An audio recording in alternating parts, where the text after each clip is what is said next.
حاج محمد طاہر عثمانی کریمی رحمۃ اللہ تعالیٰ علیہ کے عرس مبارک کے حوالے سے ہے۔ اسی حوالے سے آج ہم گفتگو کریں گے، حضرت صاحب کی سیرت کے حوالے سے آپ کی زندگی کے مختلف پہلوؤں پر گفتگو کریں گے۔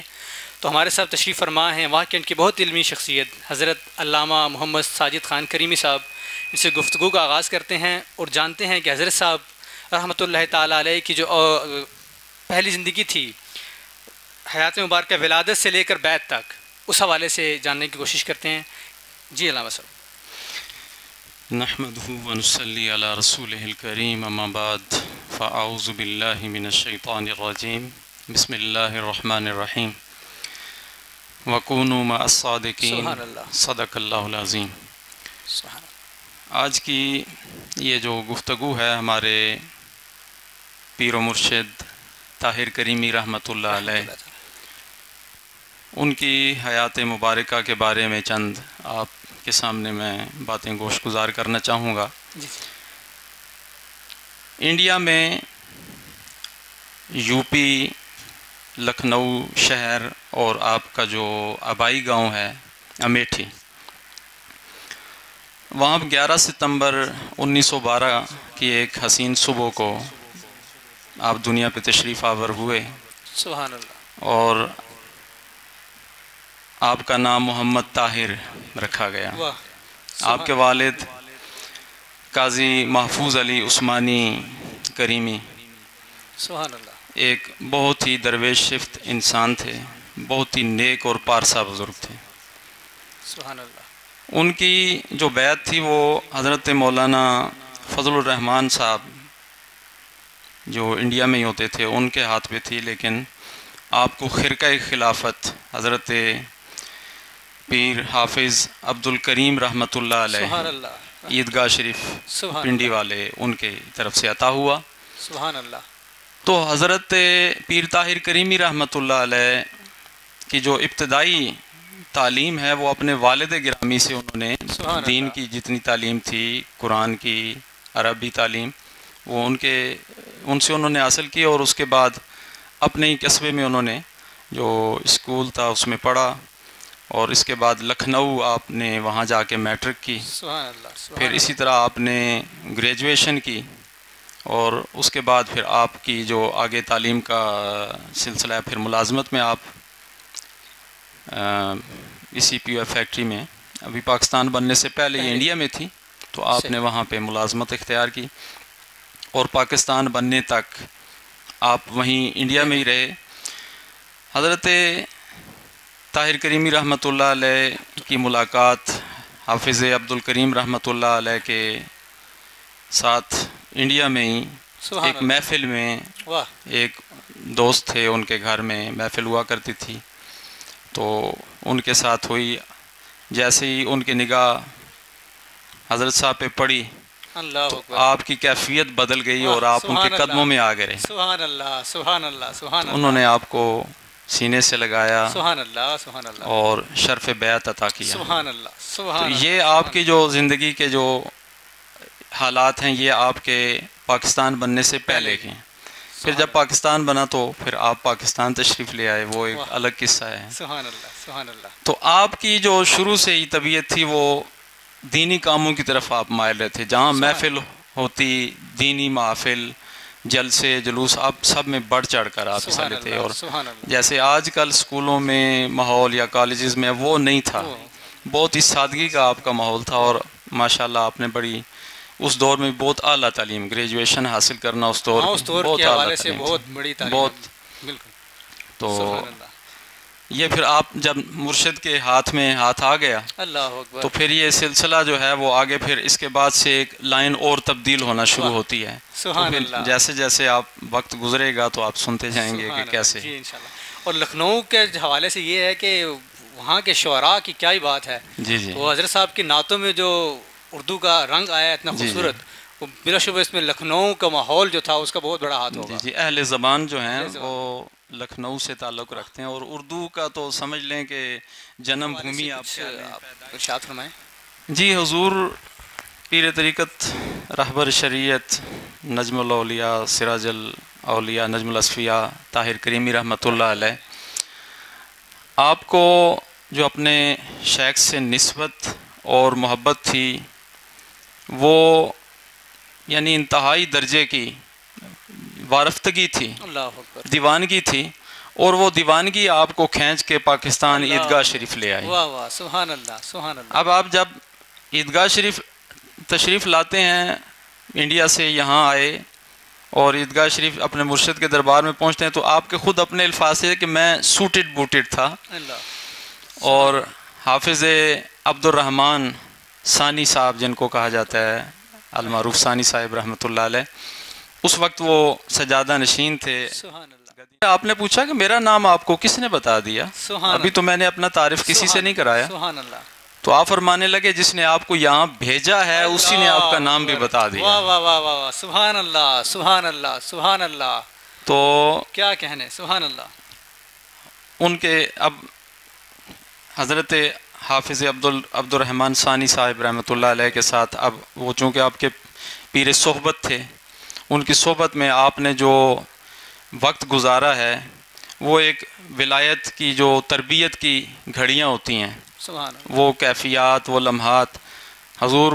پیر صاحب فرمایا کرتے تھے کہ میں نے 9 سال بلا ناگا آپ کے ساتھ عیدگاہ شریف میں تہجد کی نماز ادا اللہ کی، اکبر، اللہ اکبر، بلا ناغہ تہجد بلا کی ناگا نماز، تہجد کی اللہ نماز، اکبر، گھر سے جا کے وہاں عیدگاہ شریف میں ادا کرنا۔ اللہ اکبر، اللہ اکبر، اور جب جس دن آپ گئے تو آپ سے انہوں نے، پیر صاحب نے پوچھا کہ آپ کچھ سنانا چاہیں گے، تو آپ نے ان کی منقبت جو لکھی ہوئی تھی پیر صاحب کی، واہ واہ، وہ ان سبحان کے اللہ، حضور گوش گزار کی، آپ بڑے خوش ہوئے، آپ نے فرمایا آپ تو شاعر لگتے ہیں، واہ، سبحان اللہ، کچھ اور نعتیں لکھ کے لائیں۔ پھر آپ لایا کرتے تھے، ان کو سنایا کرتے تھے۔ جب سبحان کافی ساری نعتیں ہوئیں تو حضرت ثانی صاحب رحمۃ اللہ علیہ نے فرمایا کہ اب آپ ان کو ایک کتابی شکل میں چھپوا لیں۔ سبحان اللہ، سبحان اللہ، حالانکہ آپ بہت اچھے رائٹر تھے، اب وہ جو چیز تھی وہ ایک طرف رہ گئی، چونکہ آپ ایک اعلیٰ تعلیم یافتہ تھے اور آپ نے جوانی میں فٹ بال بڑے شوق سے کھیلا ہے، ماشاء یعنی اللہ، یہ آپ کی زندگی کے جو حالات ہیں نا، ان میں یہ بھی آپ دیکھیں کہ آپ جوانی میں جب تعلیم حاصل کی تو آپ کو کھیل کے ساتھ جو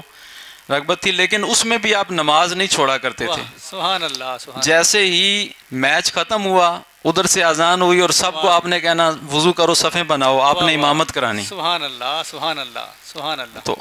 آپ جب اپنے مرشد کے دربار میں پیش ہوتے ہیں عیدگاہ شریف، تو وہاں آپ نے ایک افسانہ لکھا تھا، مجھے آپ خود فرماتے تھے، میری جب حضرت صاحب سے اسی جگہ بیٹھ کے گفتگو ہوا کرتی تھی تو آپ فرمایا کرتے تھے کہ وہ ایک ناول بھی لکھا، افسانے بھی لکھے، لیکن حضرت صاحب نے ایسی نگاہ کرم ان پہ ڈالی، پیر صاحب پہ ایسی نگاہ تصرف ڈالی کہ وہ ان کے دل سے ہی وہ سارا کچھ نکال دیا۔ واہ واہ، سبحان اللہ، وہ آپ نے پھر چھپوائے نہیں، وہ پبلش نہیں ہوئے، پھیلے نہیں، لیکن وہ بڑے ہی یعنی انسانی دکھوں اور تکالیف کے سوز و گداز کو اس میں اجاگر کیا گیا تھا، اللہ اکبر، انسانی زندگی کے جو نشیب و فراز ہیں اور جو انسان پہ المیے گزرتے ہیں، ٹریجڈیز جو ہوتی ہیں، صحیح، تو وہ اس کا آپ جب ذکر کر رہے تھے تو آپ کے آنسو اس وقت اللہ اکبر، گر رہے تھے ٹپ ٹپ کر کے کہ انسان کے اوپر کیسے کیسے حالات گزرتے ہیں، اور آپ نے ان کو قلم بند کیا تھا۔ اللہ اکبر، لیکن جب مرشد نے آپ کو مصطفیٰ کریم صلی اللہ علیہ وسلم کی مدحت کے راہ پہ ڈال دیا تو پھر آپ نے اس کے سوا پھر دوبارہ کبھی قلم نہیں اٹھایا کہ کوئی تصنیف، کوئی افسانہ لکھتے، کوئی ناول لکھتے، آپ نے صرف پھر مدحت مصطفیٰ میں قلم چلایا۔ سبحان اللہ، سبحان اللہ، سبحان اللہ، کیا کہنے، کیا کہنے۔ علامہ صاحب مزید جو خلافت آپ رحمۃ اللہ تعالیٰ علیہ کو عطا ہوئی اس حوالے سے بھی ہمارے ناظرین کو بتاتے چلیے۔ جی، آپ کو خلافت حضرت حافظ عبد الرحمن ثانی صاحب رحمۃ اللہ علیہ نے اپنا خلیفہ بنا کر آپ کو تبلیغ طریقت کے لیے بھیجا۔ آپ سیالکوٹ گئے، وہاں پہ آپ نے بہت سارے لوگوں کو بہت سارے علاقوں میں گھوم پھر کر یعنی تبلیغ کی طریقت کی اور ان کو وابستگان سلسلہ میں داخل کیا، سبحان اللہ، اور سلسلہ کریمی نقشبندی مجددی میں لوگوں کو شامل کیا اور ایک بہت وسیع حلقہ احباب بنایا۔ سبحان اللہ، سبحان اللہ، پھر آپ کو انہوں نے، پیر صاحب نے حکم یہ دیا آپ کے مرشد نے کہ آپ واکنٹ چلے جائیں، واہ وہاں پر آپ کو دین کی تبلیغ کرنی ہے، طریقت کی تبلیغ کرنی ہے۔ سبحان اللہ سبحان اللہ۔ یعنی حضور مجھ سے، حضرت صاحب فرما رہے تھے، جب میں آپ سے پوچھ رہا تھا سوالات، تو آپ فرما رہے تھے کہ جب آپ مجھے بھیجنے لگے تو فرمانے لگے کہ طاہر تمہیں ہم خلافت دے کر اور ڈیوٹی دے کر جو واکنٹ میں بھیج رہے ہیں، وہ اس لیے نہیں کہ تم پی او ایف فیکٹری میں جا کے ملازمت کرو اور محنت مزدوری کرو گے یا کام کرو گے، اصل کام آپ نے دین کا کرنا ہے، مصطفیٰ کریم کے دین کو پھیلانا ہے اور طریقت کی تبلیغ لوگوں میں کرنی ہے۔ سبحان اللہ سبحان اللہ سبحان اللہ۔ یہی وجہ تھی کہ جس وقت آپ 2F میں آپ کی شروع میں وہاں پہ رہائش رہی، اور 2F میں رہتے ہوئے جب آپ کو وہاں بھیجا گیا تو ساتھ مرشد نے یہ بھی فرمایا کہ وہاں جا کے آپ نے ختم خواجگان پڑھانا ہے، نقش بندیہ سلسلے کا جو ایک مشہور ختم ہے، ہر روز بعد نماز مغرب پڑھا جاتا ہے، 7 لوگ مل کے پڑھتے ہیں۔ تو آپ عرض کرنے لگے کہ حضور میں وہاں جاؤں گا، مجھے لوگ جانتے نہیں، پہچانتے نہیں، اس حلقہ ذکر میں لوگ کیسے آیا کریں گے، میں کیسے لوگوں کو وہاں پہ بلا کے لاؤں گا، یا کس طرح لوگ اکٹھے؟ آپ نے فرمایا طاہر صاحب چادر بچھانا آپ کا کام ہے، بندے بھیجنا ہمارا کام ہے۔ سبحان اللہ سبحان آپ ذکر کی چادر بچھائیں، ختم خواجگان کی چادر آپ بچھائیں اور ذاکرین ہم بھیج دیا کریں۔ سبحان اللہ سبحان اللہ۔ آپ نے اس طرح پھر تبلیغ، اور پھر جس وقت آپ روزانہ ڈیوٹی جانے کا وقت ہوتا تو عیدگاہ شریف کی جو کالی ٹوپی ہے مشہور ہے، وہ سارے آپ کے دوست جتنے بھی تھے وہ پہنا کرتے تھے۔ اللہ اکبر۔ پیر صاحب کے جتنے مرید ہوتے تھے، آپ کے پیر بھائی ہوتے تھے، وہ سب نے پہنی ہوتی تھی، اور جس وقت آپ فیکٹری کے دروازے سے انٹری ہوتی آپ کی، انٹر ہو رہے ہوتے تھے تو ہر طرف اللہ کی گونج ہوتی تھی۔ اللہ اکبر سبحان اللہ۔ عجیب انداز ہوتا تھا، دنیا حیران تھی کہ یہ ادھر فیکٹری میں کیا کام ہونے چلا ہے، یہاں پہ تو لوگ مزدور آتے ہیں، انہیں بسم اللہ پڑھنی بھی صبح یاد نہیں رہتی، اور یہ ہے کہ اللہ ہو کرتے ہوئے اور سیدھا فیکٹری میں داخل ہو رہے ہیں۔ پورا ایک گروہ ہوتا تھا، سب کی کالی ٹوپیاں ہیں، اور وہ اللہ ہو کی صدائیں لگاتے ہوئے فیکٹری میں چلے جاتے، اور آپ نے ساری ڈیوٹی CO4 میں آفس میں، آپ کا آفس تھا، آپ وہاں کام کرتے تھے۔ تو آج تک جو بھی دوست آپ کے ساتھ کے ملے ہیں انہوں نے بتایا کہ جی فیکٹری میں ہمیں کسی کام کی پریشانی دفتری معاملے میں کبھی نہیں پڑی، اس لیے کہ جب بھی دفتر میں کام پڑتا تو ہم سیدھا حضرت صاحب کے پاس فائل لے جاتے اور کہتے کہ حضور یہ کہا، فرماتے بھائی بیٹھیں آپ کو چائے پلاتے ہیں، جتنی دیر ہم چائے پیتے آپ ہمارا کام بھی کرا دیا کرتے تھے۔ سبحان اللہ سبحان اللہ۔ جبکہ افسران کی یہ کیفیت ہے، یہاں پہ کوئی فورمین ہو جائے، کوئی چارج مین ہو جائے، وہ انسان کو انسان نہیں سمجھتا۔ پی او ایف کی ایسی یہاں پہ ماحول ہے، وہ لوگوں کو دوڑانا، تنگ کرنا، مصیبت میں ڈالنا لوگ اپنا فرض منصبی سمجھ رہے ہوتے ہیں، لیکن چونکہ آپ نے تبلیغ کرنی تھی طریقت کی، تو طریقت جو ہے وہ محبت کا نام ہے، اور آپ نے وہ مرشد کا جو فیض ہے وہ یہاں ایسا بانٹا ہے کہ ہر طرف پھر اللہ وہ والی پارٹی مشہور ہو گئی۔ جہاں پہ بھی آپ جاتے، پورے تحصیل ٹیکسلا جہاں پہ بھی جاتے تو ہر طرف آواز آتی کہ اس وقت وہ سجادہ نشین تھے، گدی